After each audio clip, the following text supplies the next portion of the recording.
Bachelors night ഒരു പെട്ടെന്ന് ഒരു സാധനം ഉണ്ടാക്കാം. റൈസ് വെച്ചിട്ട് സാധനമാണ്. ബാ ഉണ്ടാക്കാം. ബാ പിന്നെ പേരൊന്നും അറിയാം കേട്ടോ. പേര് നോക്കാം. അപ്പൊ ഫസ്റ്റ് എന്താ ആദ്യം അരിനെ കുളിപ്പിച്ച് കുട്ടപ്പനാക്കി ഇങ്ങനെ വെക്കണം.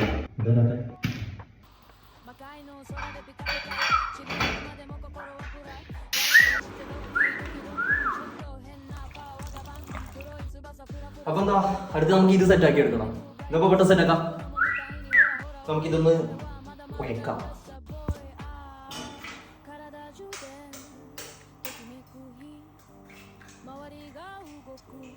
പിന്നെ ആവശ്യത്തിന് ഉപ്പിടുക. ഓക്കെ, പിന്നെ കുറച്ച് മഞ്ഞപ്പൊടി ഇടുന്നുണ്ട്. പിന്നെ നമ്മളെ പറഞ്ഞിപ്പൊടി. എന്നിട്ട് അങ്ങനെ മിക്സ് ആക്കുക. ഇളക്കി അങ്ങ് സെറ്റ് ആക്കിയിട്ടുണ്ട്. ഇനി ഇത് നമുക്ക് ടൈപ്സ് ഓഫ് ക്യാപ്സിക്കം.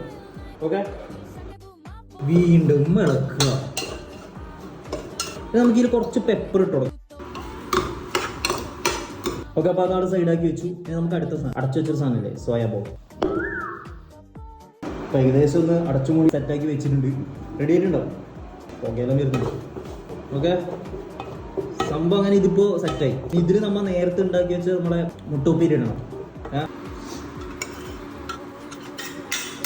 ഇളക്കി കൊടുക്കുക. അപ്പോൾ സംഭവം ഏകദേശം സെറ്റായിട്ടുണ്ട്. ഇനി നമ്മളെ എടുക്കുക, ഇരുടുക, തട്ടുക. എന്താക്കുക, വീണ്ടും അങ്ങ് ഇളക്കുക.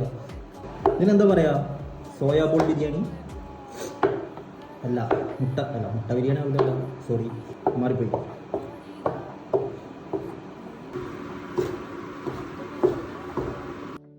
ഇതിൽ നമ്മളെ കുറച്ച് ചില്ലി ഫ്ലക്സും കൂടി അങ്ങ് ഇടുന്നുണ്ട് കേട്ടോ. ഓക്കെ,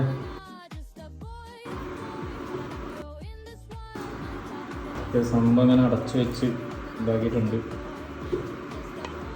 ചൂടോടെ കഴിക്കണം കേട്ടോ. ചൂടോടെ കഴിച്ചാൽ അതിൻ്റെ ഒരു ടേസ്റ്റ് വേറെ തന്നെയാണ്. ഇത് നമുക്ക് സെറ്റായി. അപ്പോൾ നമുക്ക് കഴിക്കാം. കുറച്ച് സോസും മിക്സ് ചെയ്ത് കൊള്ളാം.